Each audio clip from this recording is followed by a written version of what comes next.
Hi, so it's 2 o'clock and it's the beginning of our really exciting virtual open house.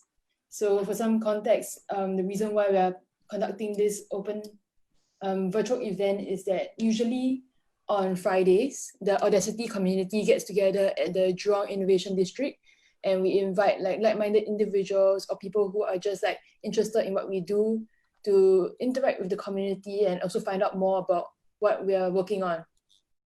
So for today, we have a series of presentations and also panel discussions from the various seed projects. And Nihal and I will be starting with the presentation on the first one on Movable Westwood. So Nihal and I are both trained in architecture. We are both designers, and we are the leads for the project called Movable Village. But in the time of COVID, we can't actually make that village happen. So we're going to prototype Movable Westwood. So now I'm gonna share my screen.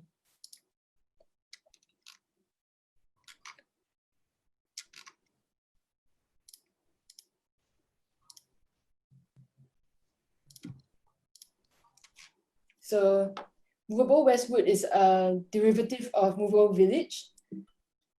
And the intention of Movable Westwood is to create our first ever prototype that we will eventually move to that Movable Village plot at Jurong Innovation District. So for you guys who are not really sure what Westwood is a neighborhood in which we live in, me, Nihal, Shane, and Jeremy, as like sort of like a hacker house. Yeah, and this is where we live, work, and play. So we are not breaking any social distancing rules. We are all like legal like tenants of this house, and we are very privileged to have a front porch that has a great like garden patch that Jay has been doing her farming on, and we also have like a where we would usually park a car, but since we do not have a car, we will hope to make our first movable prototype in Westwood. Therefore, Movable Westwood. Yeah. So we're going to create this prototype and engage the Audacity community to build and co-design this.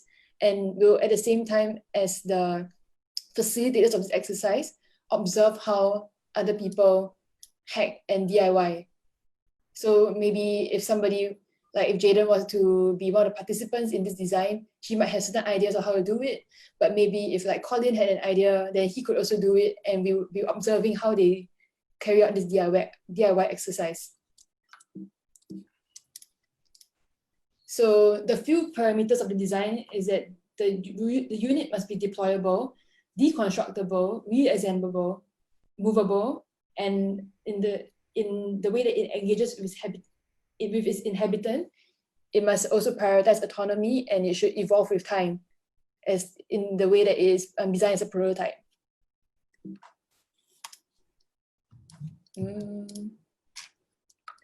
Okay, so I want to begin with this imagination exercise. I want you to imagine an empty box that you could live in. So maybe smaller than the size of your room, but big enough for you to step in or sit in. And there is going to be a light source in this box. So how would you install this light? So I give you guys maybe like 10 seconds, maybe to imagine like, where would you put it? Like, how does it look like? You know, go through that mental exercise yourself. And, you know, like what form does it take? What color is the light? What height is it at? You know, is it mounted on the ceiling? Is it a candle in the middle of the box? How bright is it? And you realize that everyone's light is different, because everyone's conception of what a light is and how you would use it would be different. So to the design principles of the Movable Westwood, what we are trying to achieve is to, step one, begin with the minimum viable product.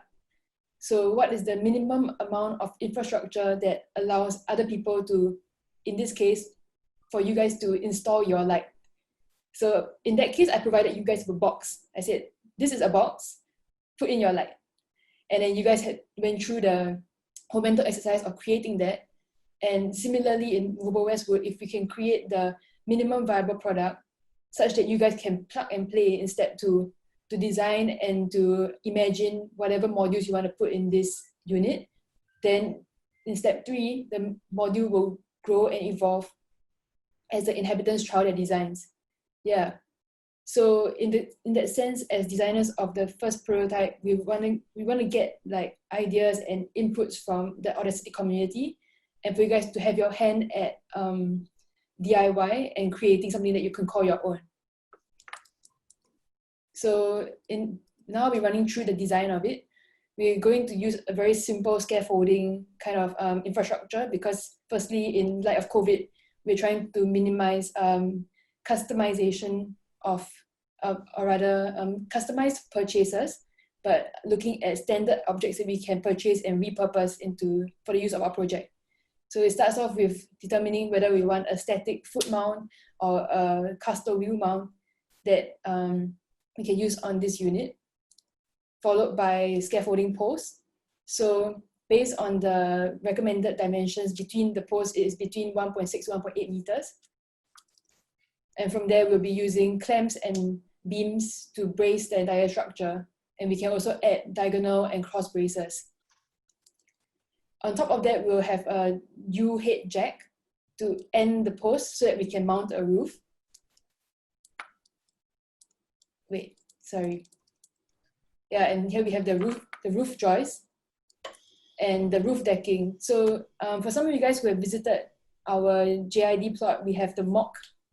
And one of the troubles that we faced with the mock was that the mock was actually a transplant of the design from Sampo. Sampo is a building collective in Japan that Nihal is from. Yeah, and the fundamental principle of that is to be able to mount a unit onto the back of a pickup truck such that it could be moved all around the city. But we're trying to contextualize the design for ourselves here. And we realized that firstly, our tropical rain has made the flat roof quite difficult to maintain. Yeah, and by creating the roof decking, then we can separate that from the internal ceiling. Yeah, so the other objects, like other plug and play modules, can be like the floor, the bolts, the walls, ceiling, and other furnishing, like you can have a mount on ladder, or you can hang like connectors between each units, and then this creates like whatever you guys would be keen to create.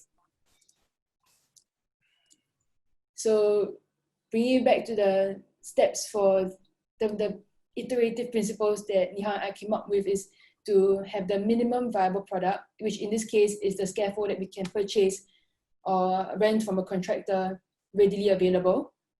And anybody who has the same amount of space, which is 2 by 2 meters of an empty porch, you guys can get the same thing. And then we can reprogram like life and space in this structure. And we can plug and play different kinds of roofs as well. Like maybe instead of having like a corrugated deck, we can have a green roof, or we could even not have a roof. Maybe it's like a net that we can hang things off. And yeah, together we'll create something that is unpredictable and trying to get ideas from the other Audacity members. Yeah, we want to leave it like open-ended so that you guys can design your own plug and play modules. Yeah, should I carry on from that, Shurui? Yeah. Great. Yeah, so Shurui sort of outlined a very sort of basic thing that will hopefully lead us on to greater sort of, explorations and, all the crazy that we want to do. And we've been discussing this, me and Shurui, back and forth a while, like what sort of crazy we want to do with this, because this can afford a lot of various different designs. Wait. It's not moving, Shurui. It's moving. Oh, there we go. Yeah, so something crazy like this, where one of the things that we found back in Japan was that this sort of principle of design is very effective in the initial stages of construction or the moment of conception. But after it's been built, it's quite difficult for it to become a more sort of co-creative process. So I guess like the things we want to develop on more and more is thinking about how do we enable this structure to, how do we create this structure to enable more sort of co-creational process. So it's super flexible in all aspects, not just in not just in the conceptual level, but also in its physical sort of form. And on that note, I was working on this with Jeremy, and Shuri decided to sort of include this in, because this project includes a lot of, not includes, but is sort of a downscale of everything that Shuri's been mentioning in terms of design principle.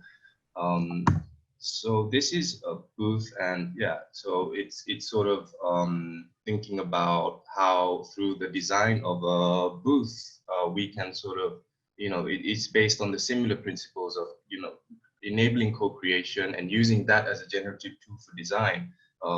So we have, in essence, a very sort of minimal thing. And one of the problems I had in the beginning of this was that, it's like there's so many sort of different things that I want to do at the moment with different projects like TransTech, looking at well-being, how to create like a very highly productive space. But there's also the side of me with like microfactory, looking at like how do we create a model that we can, democratize this sort of way of making. And yeah, there was like all these different sort of programs that I could have sort of designed it through. But in essence, we sort of go back to the beginning of, with sort of place to rest. And that is the simple sort of chair. And within this chair, you can sort of add and,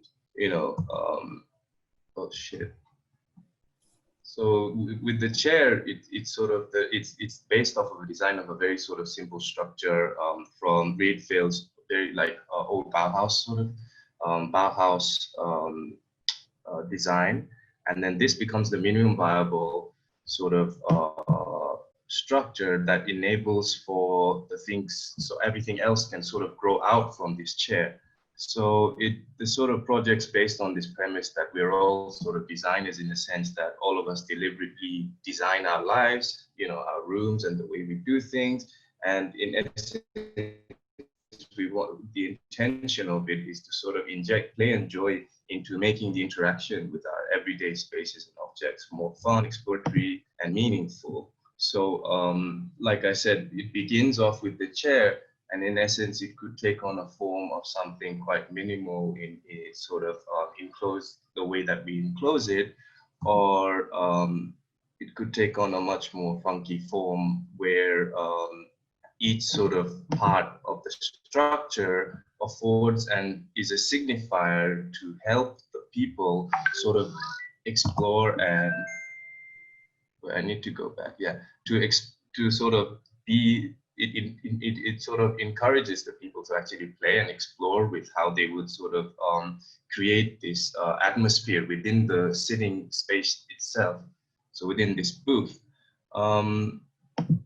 And so next. Yeah, so I essentially in the beginning wanted, like, I have a bad back when I'm working, so I wanted to create like a super experimental ergonomic chair that, creates, just by sitting on it, creates the best posture. So in essence, we use this like minimal chair profile, and then the yellow hatch over here can immediately just be constantly explored and experimented. And so then the product doesn't stop at just like the initial design stage, but it actually enables more experiment and more sort of collaboration from other people.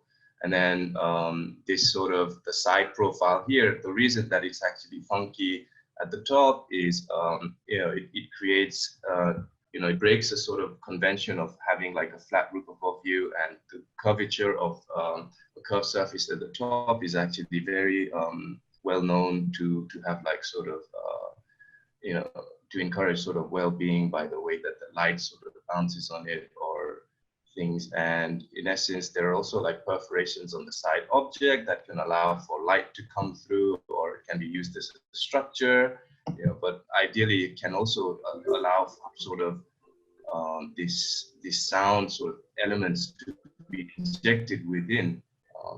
Video is quite bad.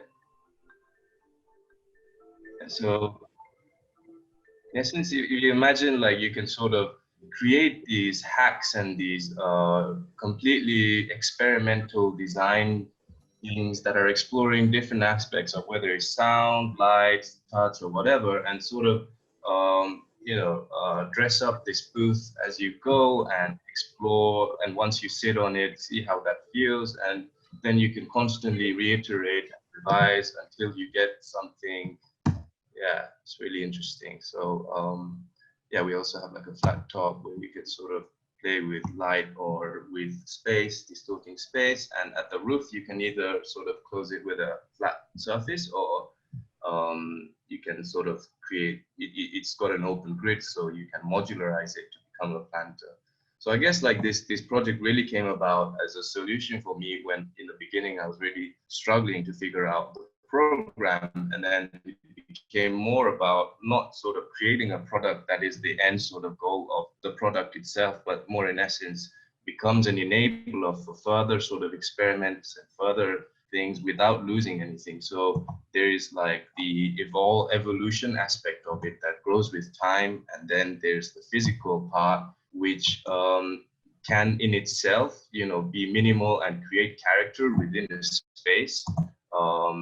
But it also is designed with several signifiers and several, constraints that enable people to engage and sort of tinker and hack with it. Yeah. Cool. Yeah, so I hope you guys can see that through the two different prototypes at different scales, we're really trying to find the essence of, in one case, what makes a structure, and the other case, what makes a chair. And like whatever the structure wants to be, it can be if it has the minimum like skeleton. And similarly with chair, as long as you have a flat surface and you can lean back and it's propped up at a certain height, you can basically adapt it to whatever you want it to be. And at some point, it no longer is just a structure or no longer the chair, because those starting points is like, when a plant like starts from a seed and then it sheds like the seed like cover, that skin, and then it grows into something else.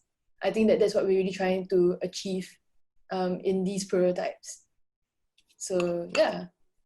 Yeah, I mean, another thing is also for it to sort of really, enable that co-creational process and be part of like that that iterative design process. Because like if this sort of, if you imagine the minimal structure of this chair is something that's open source, and then that open source is available for download, people download it, send it off to their micro factories, their own little ecosystems to make and deliver, by remotely distribute that to their homes. And then they're sort of just hacking, playing and hashtagging it, putting it in the media, and all of these different sort of experiments that people are sort of doing on an everyday really informs the actual development of the real product that would happen thereafter, which is in the form of these constantly evolving like plugins that are like super sort of artistic or very, very sort of innovative in their experiential or in their functional sort of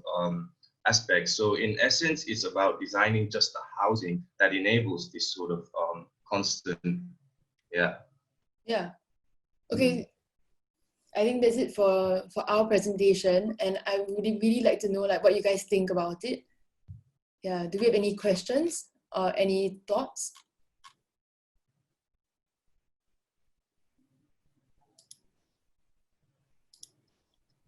You can raise your hand if you would like to chat. I have a question. Yeah. Yeah. So when will we see the first examples, the first items from Movable Westwood? Yeah. So starting next week, Nihal and I will be sourcing for these items. We have already found local contractors that have handbooks and brochures for the objects that they have. And then we'll have to find out their lead time with, the whole COVID situation, whether they have the items ready. Yeah. After that, we will start to do our own building exercise, where we'll start to assemble it, and then we'll record a video and we'll let you guys know like what things we struggled with, what were good choices and bad choices. And yeah, sourcing starts next week. What's the few things that you will build, and if I have friends who are interested to help or work together, how should we do that? We'll have to assemble the scaffold. That's the first thing. Yeah. So we'll have to get the number of clamps and then the beams, and we'll probably need a few people to like spot as we are lifting it up, mounting it up. Yeah. So they can help with that, as well as with ideation of the plug and play modules. So I think that if we're able to co-design the plug and play modules, then the folks at Microfactory could help us manufacture some of it. Great. I mean, like once we've sourced the scaffolding parts, it will take like at least like 3 people. You know, with the size of the scale of what you saw in the diagram just now, that structure, like just the scaffolding, should take like 1 to 1.5 hours with 3 people. Yeah. So it's just a matter of like getting that source with the current situation is slightly questionable, but Yeah. Great, thank you. So no question, but so in that sense, we ourselves can join to assemble that structure. Definitely. Yeah. yeah. I thought some professional will be required, but obviously. No, let's do it ourselves. Okay. Yeah. So one of the major considerations for this is that like I didn't really want any module to be more than 2 meters long, so that one person can carry it, and then maybe if you want to make sure it's like level, then 2 people can hold one end and the other person can level it. Yeah, it should all be able to be deployed with 1 to 2 people. Oh, that's nice. Yeah. Nice. No license is required? I don't think so. Okay. Yeah.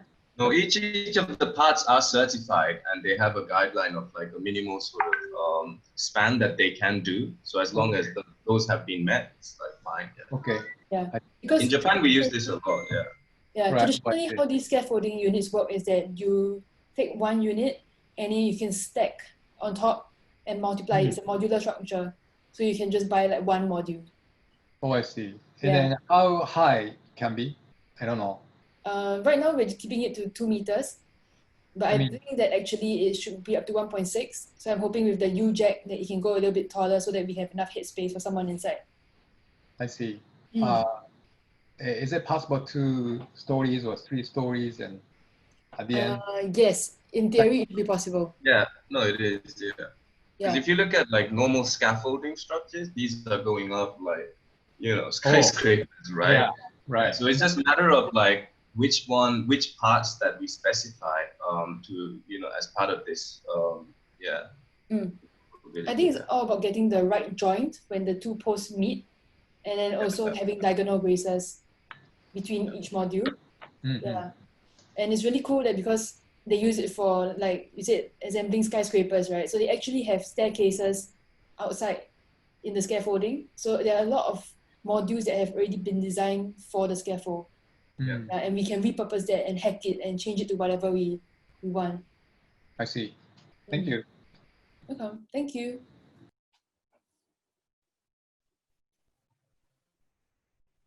Yeah, I think that the other good thing about this unit is that it's also one way that 49 Westwood can become the first prototype of permacolony.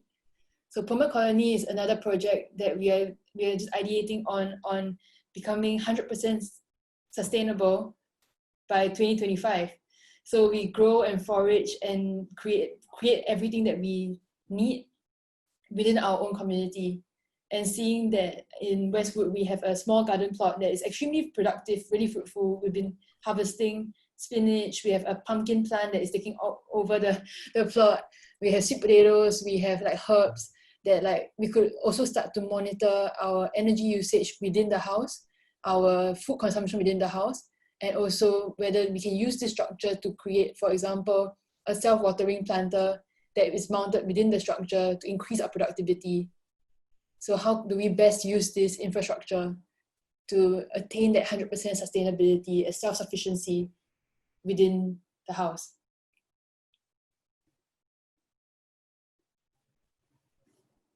Shurui and Nihal, hello. Hello. Can I ask for you guys, what are the more exciting ideas that you thought about making for your own little structure? Yeah, the craziest thing or like something that you want to build for yourself. So the craziest thing for me is actually I don't want the structure to have any fixed program, but I would love for it to become a light box, in a sense that if we can mount different lasers and we can mount different projectors onto the frame and project it all around the neighborhood, it will be like a giant disco ball. And then we can wheel it out. Yeah, and then that in itself, like the other thing I love about the Movable Village is that it's not just concerned about resources, but also how people engage with space. So imagine like if this is one box that is full of light, like the exercise I gave you guys, right? What does that light look like? I think it could be totally wacky, and people would start to interact with it, and they might want to change like how they perceive the light. Like, oh, this one is too high. Why we have two lasers going this way? Why we, change it up to like a rainbow of colors. Everyone can express their individuality through the light box. Yeah. I can imagine doing that in the neighborhood of Westwood, and one way or the other becoming very, very popular, or at least being very well known in the neighborhood. Yeah. Hi, Shurui. I have a question. Yes. Would you think about making it sort of waterproof or an amphibious kind of structure, because of all the climate change and rising sea levels, there's a chance that water might get into our lives. So I was just wondering if you had considered that. Oh yeah, we haven't thought about it explicitly, but I can see it being possible. Like we have the duck tours, right? Those amphibious like vehicles that have like water bladders underneath, and then they have wheels that can rotate. So I'm imagining if we had water bladders underneath the structure, it's just a matter of mounting it on, and then maybe putting a small motor on the wheels so that we can bring it to the shore, maybe to the lake at Jurong Eco Garden. Yeah, and I think we could try that. We could go water camping. Yeah. And in fact, maybe if we're thinking about water, then, so earlier in the slides, I used step 1, 2, and 3, and I drew an arrow from 3 back to 1, because at any time we should also investigate what is the usage and how good is this minimum viable product. So if let's say we're going on water and the steel is heavy, then maybe we'll be making the structure out of bamboo. Maybe it'll be something else. Yeah. So I love the inputs that you all have. I think we should try to make it happen. And Alvin, I see your comment. We'll grow some limbas. No, we don't need to grow limbas. So shout out to Alvin. Alvin is a friend of mine. He has a startup called Limbas, and it is is a product that has all the nutritional needs that you will need in a day, and you can consume it for better health and also to save time. And I think that instead of growing limbas, we could incorporate limbas as a way to supplement our diet if we can see that the product of limbas is created from local means. Yeah. That could definitely add to our I mean, Singapore itself has a 30 by 30 goal, and yeah, we could hit 100 by 25 if we are able to incorporate this kind of like food tech and biotech. All right, now it's 2:28. If anyone has any last questions, you can shoot. If not, I'll be handing it over to the Flourishing Project. Well, one more. Okay. Any consideration of the dengue fever protection? Because I have seen a lot of rising up numbers these days. So over there is kind of a lot of nature, but we will see mosquitoes. I'm not too sure yet, but I remember that we were in the talks with, I think it was somebody that was developing a mosquito repellent paint. Yeah. Oh, and maybe there is a way to, like right now, I know we can use infrared and also ultrasound to repel mosquitoes. Maybe we will have a new idea of how we can do that. I'm not too sure yet, but we should definitely think about that. Yeah, okay. Got it. Thank you. Yeah, because another funny thing about being in Jurong is that we have a lot of wildlife and we don't want to harm them, right? We don't want to, spray pesticide and spray repellent and scare off the insects. But how do we coexist with them as well to preserve the biodiversity?